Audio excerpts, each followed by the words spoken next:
para o Evangelho de Jesus, mais especificamente, honrar pai e mãe, o nosso diretor, nosso futuro presidente, nosso irmão Fred. Boa noite a todas e a todos. Isso tudo é por conta dele, viu, gente? Esse negócio de diretor, de ser presidente é por conta dele. Nós estamos aqui mesmo só para fazer uma conversa com vocês. Nós estamos nessa casa aqui desde criança, é uma satisfação muito grande estar aqui. Nossos pais já eram espíritas quando eu nasci, e quando nós chegamos em Brasília, eu tive a bondade de morar logo aqui na parte de cima aqui e ter esse centro muito próximo da minha casa. Então, participei aqui de mocidade, participei de vários eventos aqui nessa casa, e isso nos traz muita felicidade realmente. Mas a parte de diretoria é por conta do Sivaldo. A questão nossa de hoje, né, o nosso título é honrai a vosso pai e a vossa mãe. Aí nós gostaríamos assim, primeiro, dizer para vocês que aqui é uma conversa, que se alguém quiser fazer algum comentário, alguma pergunta, vocês fiquem à vontade. Se a gente não souber responder, tem o Sivaldo, tem a Cláudia aqui, tem a Nilda que vai nos ajudar, a Fé. Fiquem à vontade também para fazer perguntas, ou se quiserem comentar, tirar alguma dúvida aí, fiquem à vontade. Então o nosso capítulo é honrai a vosso pai e a vossa mãe. E aí nós voltar um pouco na história para a gente entender esse contexto. Moisés, ele traz para aquele povo que ele tinha tirado do Egito os 10 mandamentos. Foi assim que nós aprendemos, né? E a gente pensa, Moisés foi lá e tirou o povo que era escravo lá no Egito e trouxe para a terra prometida. E a gente pensa, é muito fácil, mas chega lá, aquelas pessoas eram escravas e foram convidadas e saíram todas alegres porque encontraram um líder. A coisa não funciona assim. Eles eram escravos há aproximadamente de 400 a 600 anos. Então, várias gerações já haviam passado por ali. Aquele povo que estava sendo resgatado, saindo dali, provavelmente eram talvez os mesmos espíritos que haviam reencarnado, mas não eram os mesmos corpos, porque aquele povo tinha passado alguns séculos. E Moisés, então, leva esse povo para a terra prometida. E lá, nessa sua caminhada, tirando esse povo da escravidão, ele recebe, não queria mais ter a questão da idolatria, ele se afasta do povo, vai para as montanhas, e é onde então ele tem um contato, e ali ele recebe o que hoje é chamado os 10 mandamentos, ou a lei de Deus, segundo Moisés. E o 4º mandamento, especificamente, diz: honrar a vosso pai e a vossa mãe. Isso ele está dizendo isso lá, bem antes de Jesus, né? Aproximadamente aí 3.500 anos, se não falha a memória. Honrar a vosso pai e a vossa mãe. E aí ele complementa, ele diz: a fim de viverdes longo tempo na terra que vosso Deus vos dará.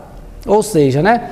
Se eu cuidar bem dos meus pais, eu vou viver aqui na terra por um longo período. No entendimento daquele povo, era isso mesmo que eles estavam entendendo ali. Se eles fizessem esses cuidados ali com os seus familiares, eles provavelmente receberiam então essa bênção, essa graça de viver mais tempo aqui no planeta. Era o entendimento daquele povo, era um povo ainda muito endurecido. Logo após essa passagem de Moisés, logo após uns 1.500 anos, quase nada, vem Jesus, e aí Jesus simplifica essas coisas. Jesus vem dizer para a gente, né, que o meu reino não é deste mundo. Jesus vem clarear então essa passagem ali de Moisés para dizer, a terra prometida não era aquela terra que eles ficaram ali rodando ali durante 40 anos. E outra coisa, Moisés também sabia onde era a terra que ele queria levar o povo. Moisés era um espírito evoluído, ele tinha conhecimento de natureza, conhecimento espiritual, conhecimento científico. Ele sabia para onde ele queria levar o povo, mas ele sabia que se ele fosse direto para um local desse, as pessoas não iam entender ainda a situação. Então ele percorre ali durante 40 anos, praticamente andando em círculo, para que as pessoas aprendessem, compreendessem a questão do Deus único e de lutar ali pelas coisas que lhes interessavam e de crescer também espiritualmente e moralmente. Depois, né, como nós falamos, vem Jesus para simplificar isso e dizer: o meu reino não é deste mundo. Ou seja, né, o que Moisés estava prometendo, aquela terra prometida, é algo acima do que nós estamos vivendo aqui nesse instante, e muito acima. E a doutrina espírita, ela traz isso muito claramente para a gente, esclarecendo isso, que nós estamos, todos nós aqui de passagem, isso é fato, porque nenhum de vocês aqui conhece alguém que ficou aqui por mais de 150 anos. Isso é um fato. Ninguém fica. Então, nenhum desses corpos nossos vai passar. Provavelmente, de acordo com que a ciência tem evoluído, nós já estamos chegando, as pessoas já têm chegado mais em 100 anos de idade. Porque hoje existem muitos recursos. Talvez consigamos avançar um pouco nisso, e talvez também pela evolução do planeta. Cada vez que o planeta vai evoluindo, nós não vamos mais precisar de estar aqui fazendo essas reencarnações tão rápidas como tem sido feito. Mas isso não é amanhã não, isso leva um tempo, tudo evolui, o planeta está evoluindo, nós estamos evoluindo a cada dia das nossas vidas.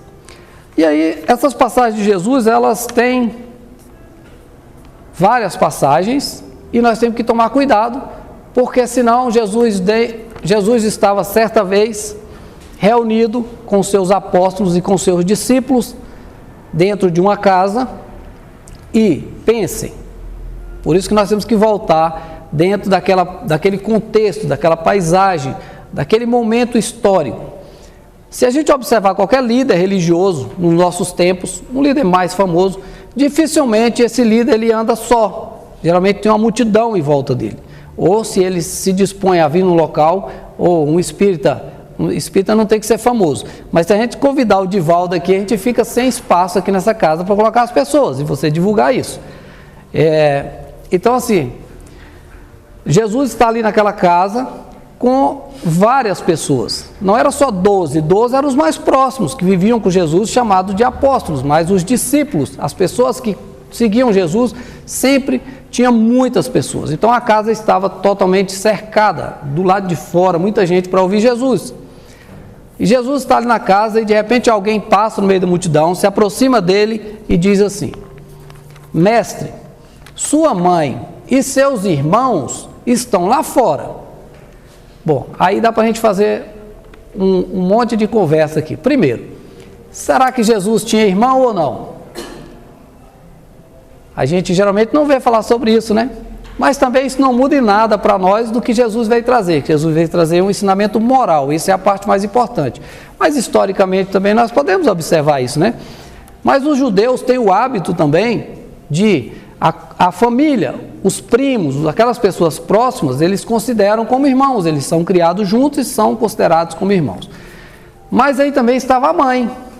E no Evangelho ali cita que os irmãos de Jesus não tinham uma elevação moral. Tanto o Novo Testamento fala, e também Kardec, através dos Espíritos, traz para nós, que os irmãos de Jesus não tinham esse intelectualidade ou a moral do Cristo, e tanto é que eles não gostavam de conviver com Jesus, e queriam até afastá-lo, achando que diziam lá, né, ele tinha perdido o espírito, ou seja, estava doido, né, pelo que ele estava fazendo.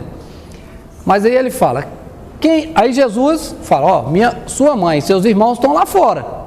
Aí Jesus olha para a multidão e diz: quem é minha mãe e meus irmãos, se não todos vocês? E aí ele volta. Se lá atrás ele defende a questão do honrar pai e mãe, como é que agora, nessa passagem aqui, ele está dizendo que os irmãos dele e a mãe são aquelas pessoas que estão ali dentro, negligenciando a sua família? Então a gente tem que ter cuidado com isso, né? Os ensinamentos, cada vez ele vai se aprofundando nos seus ensinamentos, cada vez que ele dá um ensinamento, ele vai complementando, ou seja, Jesus está dizendo ali que nós somos uma única família, a família humana que habita aqui nesse planeta. Então ele vai trazendo para a gente, vai clareando para a gente, não que Jesus não desse importância para sua mãe ou para os seus irmãos, apenas ele estava ali naquele instante, abrilhantando e mostrando para a gente o futuro, tudo aquilo que nós somos, né? Criaturas, filhas do mesmo Pai, que é Deus, né? Então todos nós, quando a gente fala, somos todos irmãos, se somos filhos de Deus, e quem gostamos de dizer isso, né? O Pai Nosso diz lá, Pai Nosso que estás nos céus, né? Se é Pai Nosso, é Pai de todo mundo. Então, Jesus se referia a essa humanidade, a esse grau. E se a gente partir para outro lado também, for pensar em relação a grau de parentesco, que ele vai esclarecer para a gente a questão do grau de parentesco. Essas são minhas irmãs. Vocês também são meus irmãos, mas essas 3 aqui são de sangue. Estou falando sério, tá, gente? Isso aqui são as minhas 3 irmãs de sangue. Mas, se a gente for parar para pensar, muitas vezes, em muitas famílias, nós temos irmãos que eles não se suportam. Nós temos filhos que não suportam os pais ou vice-versa. Eu estou inventando isso, né, gente? Isso não acontece. Geralmente, irmão, quando é de sangue, eles se comportam, são amáveis. Não é assim que funciona? Pois é, aí mais o ensinamento do Cristo para nós e dando novas oportunidades para todos nós, nessa questão de humanidade, de sermos espíritos eternos e termos que nos entendermos. Essa questão ela é muito legal da gente conversar, porque a gente sabe que temos essas dificuldades. E por que nós temos? Porque as famílias que se dizem que são programadas no espaço para voltarem para cá, e ele diz que nós geralmente nos reencarnamos em locais com pessoas afins, que nós já convivemos. Raramente nós vamos reencarnar em algum local que nós não conhecemos alguém desse local. E a gente então pensa assim, por que tem alguém assim? Em alguns lugares a gente chega a pensar assim, né? Aquele lá é a ovelha negra da família. A gente chega a dizer isso. Depois vocês vão me lembrar dessa questão dos irmãos, se eu esquecer, para a gente voltar nesse ponto aí.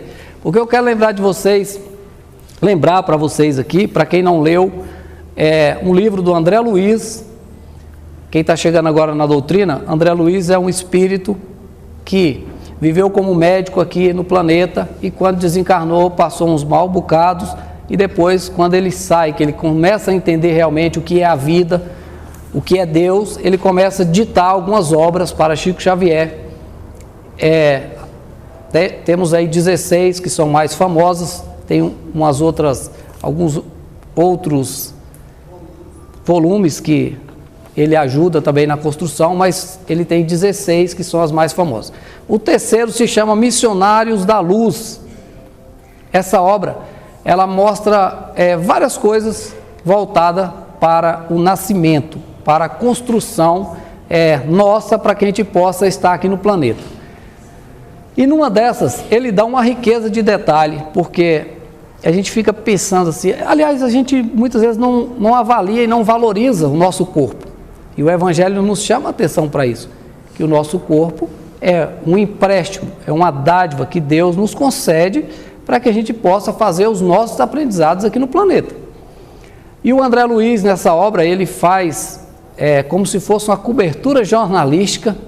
Ali na obra ele vai relatando o que ele pôde acompanhar através de pessoas, de espíritos responsáveis para montar um processo reencarnatório. Como é essa questão dos pais, essa responsabilidade, onde começa isso? E aí ele começa a mostrar para a gente o processo reencarnatório de um casal que estava aqui já no planeta e eles tinham um filho pequeno.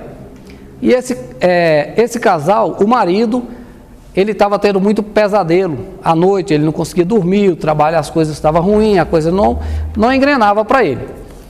E aí, por quê? Porque ali tinha um irmão que precisava reencarnar e que eles tinham combinado isso antes do casal voltar, porque aquele irmão o espírito, vamos entender, o espírito estava lá ainda sem reencarnar e o casal havia reencarnado e já tinha uma criança. E aí esse irmão que estava no outro plano, eles haviam combinado isso, numa vida anterior, esse espírito que queria reencarnar havia matado aquele pai que estava ali no planeta para ficar com a mãe, porque ele gostava dela, então em outra oportunidade ele mata, e aí começa as guerras, né? No plano espiritual, volta, reencarna, essa coisa toda. E aquele irmão, ele tinha se arrependido, porque ele já tinha uma construção espiritual grande, ele era respeitado no mundo espiritual, apesar desse deslize que ele havia cometido, mas ele havia ajudado muitos espíritos a crescer moralmente, intelectualmente, nas oportunidades que ele teve aqui no planeta. Mas ele ficou com essa marca. Então aquele casal se dispôs a voltar e recebê-lo como filho. Só que na hora do vamos ver, vamos dizer assim, né? Na hora de reencarnar, aquele irmão começa a se aproximar. Então, o que os espíritos fazem? Começa a aproximar aquelas pessoas do casal, aquele espírito, para ele entrando naquela atmosfera, naquela energia. E aí, à noite, aquele irmão tinha pesadelos horríveis, ele não conseguia dormir. E aí ele começa a enxergar que tinha alguém perseguindo ele e ele foi criando esse trauma. E a equipe, o mentor espiritual que todos nós temos, que nós chamamos de mentor espiritual, de guia, de anjo da guarda, isso também está dito lá na obra, né? Que é designado por Deus, que cada um de nós aqui temos o nosso protetor no plano espiritual. Todos nós temos o nosso guia. E aí esse irmão pega, como essa aproximação, eles convidam então um espírito chamado Alexandre, que era um espírito já bem mais evoluído e que havia participado de alguns encontros, algumas reencarnações no planeta daquele grupo para organizar aquela reencarnação, porque todos ali confiavam nele. E aí ele vai começar a fazer essa aproximação.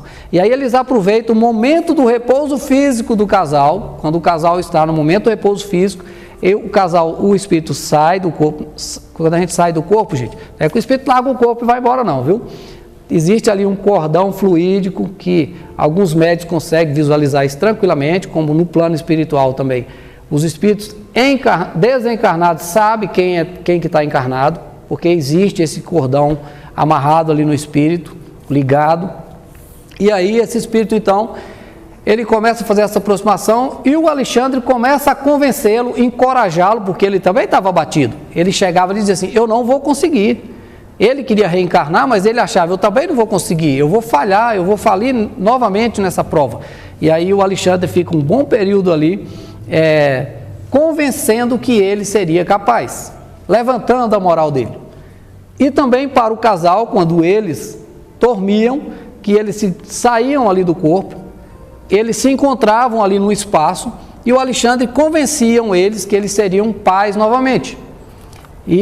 Só que eles não estavam conseguindo chegar. Olha o que a espiritualidade usa. Gente, é uma riqueza de detalhe tão grande na obra que eu gostaria de lembrar tudo para trazer para vocês. Mas assim, é uma riqueza muito grande de detalhes, porque esse jovem, a criança, o pai, quando acordava atribulado e com aqueles pensamentos, que tinha alguém perseguindo ele, os espíritos se aproveitam da criança e ele começa ali, o Alexandre, que era o guia de luz ali, ele começa a imantar na criança, põe as mãos sobre a cabeça dela, para que ela dissesse alguma coisa para o pai. Aí ele ali não sabia o que fazer no trabalho, e a criança diz, olha, pai, eu estou com saudade da gente jantar junto, na hora que eu for dormir, de você me colocar para dormir, e fala algumas palavras bonitas, fala, eu gostaria de fazer a oração na hora da janta, e o pai começa, né? Aí começa a amolecer. E aí existe todo um contexto que vai mudando, vai quebrando aquela atmosfera, até que eles conseguem, no momento do repouso físico, em determinado momento, eles colocam ali os três juntos. A mãe, que já era um pouco mais evoluída, o pai, que não queria receber aquele espírito, e o espírito. E aí eles vão se convencendo que aquilo é necessário, até que eles aceitam essa proposta. E aí tem várias coisas que o André Luiz, por isso que eu falei da questão da reportagem, como se ele fizesse uma cobertura jornalística, porque o André Luiz ele vai fazendo perguntas muito interessantes. Por exemplo, ele fala, como é esse processo da reencarnação? E aí ele coloca assim para a gente, esse espírito, nós aqui, nós vamos participar de todo esse processo. Tem um grupo lá, que cuida da reencarnação, os espíritos no plano superior, e ele diz assim, nós vamos participar, nós vamos estar no quarto na hora do ato sexual? E aí ele diz, não, nas casas, nos lares sérios, que as pessoas levam a coisa com seriedade, nós respeitamos. Então, eles ficam em outro ambiente, mas intuitivamente eles sabem o que está acontecendo, o que vai acontecer naquela noite, eles vão preparando isso na cabeça do casal, para que eles tenham uma aproximação. E aí ele fala, olha, André, leva-se um tempo para que o espermatozoide caminhe até o óvulo. Então, nesse tempo, é que nós vamos entrar para começar o processo. E aí ele começa um processo ali de, primeiro, imantar aquele espermatozoide entre milhões, qual vai chegar primeiro no óvulo. Primeiro não, né? Porque não é o primeiro que entra, mas qual vai conseguir entrar, o que é diferente. E no momento que ele entra, eu diria para vocês assim que é a questão de toda regra tem exceção, tá, gente? Quando a gente fala aqui, tem as exceções, né? Tem os gêmeos, tem os trigêmeos, mas no geral, o que acontece ali? Aquele que está designado pela espiritualidade, que está com aquela energia diferenciada, é o que vai conseguir entrar no óvulo. E quando ele entra, eu não sou da medicina, mas eu li isso lá e trago para vocês o que está escrito, o óvulo ele se enrijece e os outros não conseguem mais penetrar e não conseguem mais perturbar aquele espermatozoide que está ali dentro. E aí você começa um processo de formação. Mas aí você está vendo um espírito ali, como se ele tivesse, talvez, na sua última reencarnação. É como se eu desencarnasse e eu estivesse em espírito, como é que eles me enxergariam ainda? Isso me apraz ser desse jeito? Então eles estariam me enxergando assim, com esse corpo desse tamanho. E aí, como é que eu vou fazer essa aproximação desse espírito? Como é que ele vai voltar como uma criança? E aí existe também todo um processo, é uma engenharia espiritual que eles vão fazendo ali, transformando aquele espírito, aquele perispírito, numa forma menor e o transformando como realmente um perispírito de criança. A obra é fantástica, gente. Quem não leu, vale a pena. Missionários da Luz, do André Luiz. Ele vai descrevendo isso para a gente com uma riqueza de detalhe incrível. E aí você, essa presença, essa ligação com a mãe. E aí a avó, que já também havia desencarnado, que seria a avó dele, dessa encarnação, ela já havia desencarnado. Quando as pessoas, que o grupo de trabalhadores espirituais pega aquele espírito já em forma de criança e leva ali, ele diz para aquela avó, vá você, para fazer uma participação para a família, olha, todo mundo sendo envolvido, e aquela avó pega a criança e vai entregar para aquela mãe. A mãe, como nós falamos, ela já tinha um lado moral mais elevado, e ela, isso tudo no momento de desprendimento, eles estavam dormindo, o casal já estava dormindo. Aí eles pegam ali aquele espírito e a mãe se ajoelha em espírito e diz que gostaria de receber aquele irmão novo de joelhos nos seus braços. Olha a dedicação da mãe, né? Recebe esse espírito e aí existe todo um processo de ligação de perispírito com perispírito, que seja um corpo nosso menos materializado do que o meu e mais grosseiro do que o espírito em si. E esses corpos, eles se aproximam e vai tendo essa ligação cada vez mais e aí começa a desenvolver. E ali, eu digo para vocês que vale a pena porque ele vai falando de questão hereditária, de questões da aparência física, quando nós decidimos isso lá nos laboratórios. E aí nos chama a atenção também para outra coisa. Parar para pensar. Todos nós somos co-criadores de Deus. Todos nós somos co-criadores de Deus. Imaginem, Deus permitindo que cada irmão daquele participe de um processo de uma reencarnação. Cada coisa que eles vão fazendo ali com as células, com cada parte do corpo, todo aquele pessoal vai participando daquele movimento. E a outra parte mais interessante que ele diz para nós, que ele volta a gente lá no primitivo. E aí, como nós falamos, vamos voltar um pouquinho no tempo. E aí estava lá, como esse planeta começa. Esse planeta começa, segundo nós ouvimos da ciência, isso não é na religião, a religião aceita isso, mas a própria ciência diz da grande explosão e que esses gases se formaram e criaram o planeta.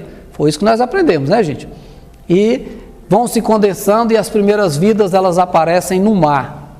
E aí ele vem explicar para a gente. Por que o nosso sangue tem gosto de sal? Por que a nossa saliva é salgada? Por que quando nós suamos é salgado?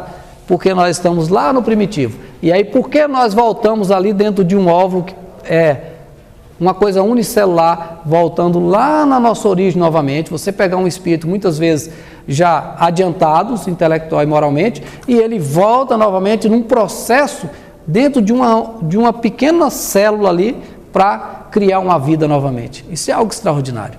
E muitas vezes nós não paramos para pensar sobre essas coisas. Nós muitas vezes não paramos. E muitas vezes chegamos para os nossos pais e dissemos assim, né? eu não pedi para ser seu filho. E aí nós pensamos assim, pediu sim, pediu e foi combinado, foi organizado e é uma grande oportunidade dos nossos resgates aqui nesse planeta. É exatamente isso que vai fazer a diferença nas nossas vidas, no nosso crescimento, como nós brincamos aqui com vocês no início, com uma dificuldade que é dos irmãos, de pai com mãe, enfim, de tudo isso, mas puro e simplesmente organizado por Deus para que nós possamos crescer e nos tornar espíritos de luz. É para isso que nós estamos aqui hoje.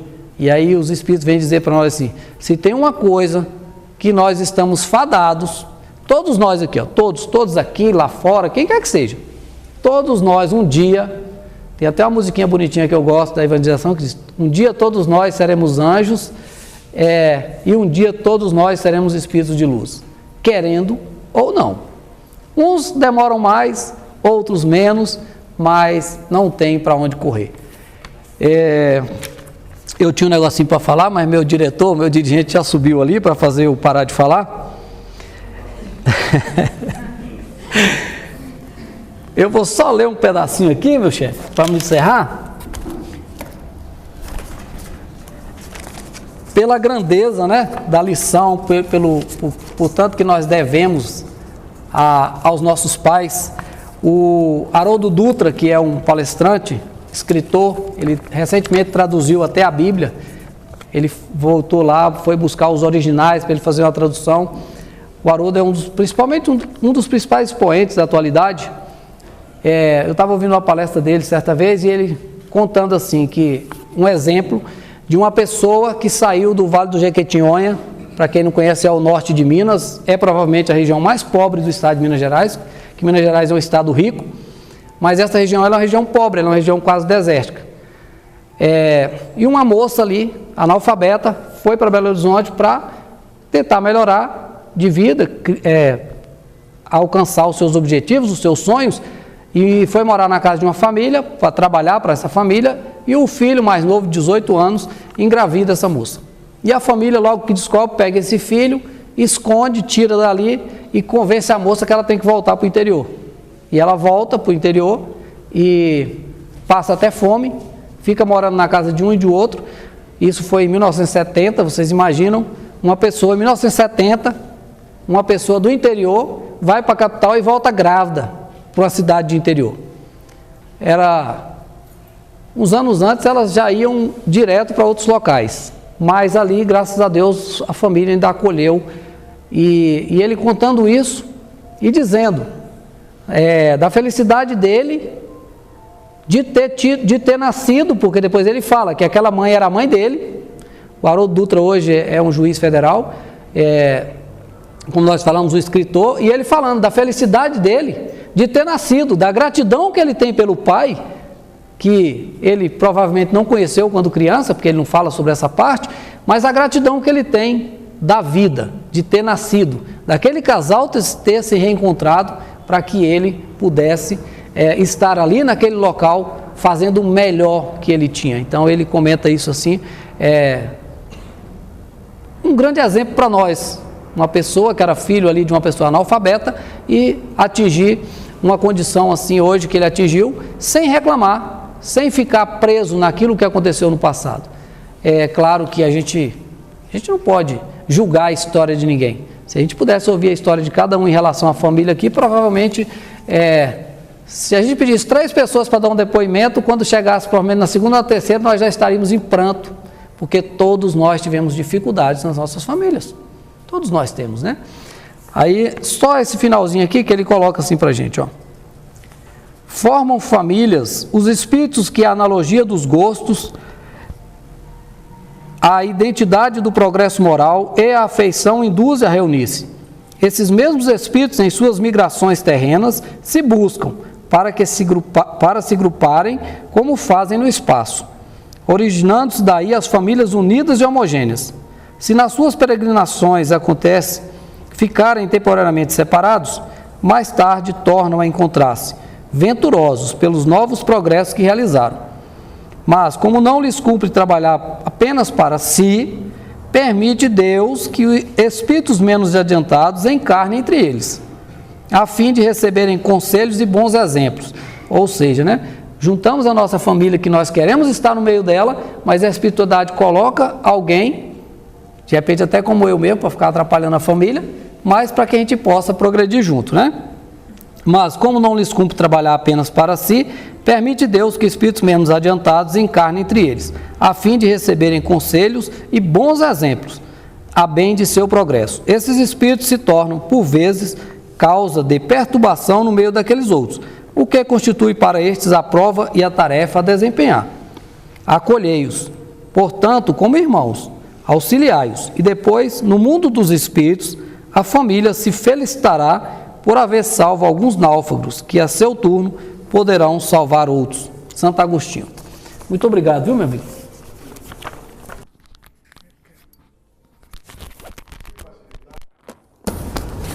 A nossa concentração, que nós possamos então fechar os nossos olhos e nos imaginar nesse momento,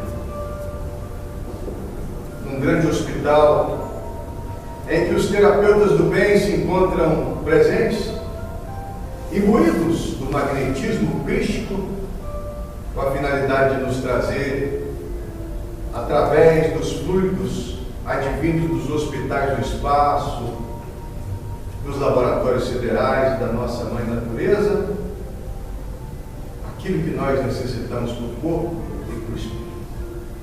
Mestre Jesus, e é nesse momento que nós solicitamos então que os medianeiros de boa vontade que se postam ao lado de cada um de nós possam fazer com que essas energias espartidas possam envolver os nossos corpos de carne, os nossos corpos espirituais, nos possibilitando as bênçãos do equilíbrio, da saúde e da paz. Permite, Senhor, que os fluidos negativos experimentados por nós no nosso dia a dia, através do verbo nem sempre harmonizante, da alimentação nem sempre equilibrada, dos sentimentos nem sempre cristãos, que esses sentimentos que se constituem em energias negativas sejam tiradas de nós através dos nossos chakras, e que as bênçãos dos passistas possam, através das energias benéficas, nos trazer o equilíbrio, a harmonia e a paz. E que esses mesmos fluidos possam ir conosco até os nossos lares e lá ser distribuído a todos que lá ficarão. Permita, Senhor, que sobre essa água pura e cristalina que iremos beber, igualmente sejam disponibilizados remédio para que ela se transforme naquele fluido de puro corpo e equilíbrio espírito. E é imensamente gratos pela palestra do nosso irmão Fred, é imensamente gratos pelo beneplácito dos obreiros do bem que aqui aportam, que agradecidos fazemos a oração que um dia nos ensinaram de Senhor. Pai nosso que estás nos céus, santificado seja o vosso nome, venha a nós o teu reino e seja feita a tua vontade, assim na terra como nos céus. O pão nosso de cada dia damos hoje. Perdoa, Senhor, as nossas ofensas, assim como nós devemos perdoar os que nos ofendem. E não nos deixeis cair entregue às tentações do mundo, mas livra dos males, que assim seja, graças a Deus. Que nós possamos ir todos em paz,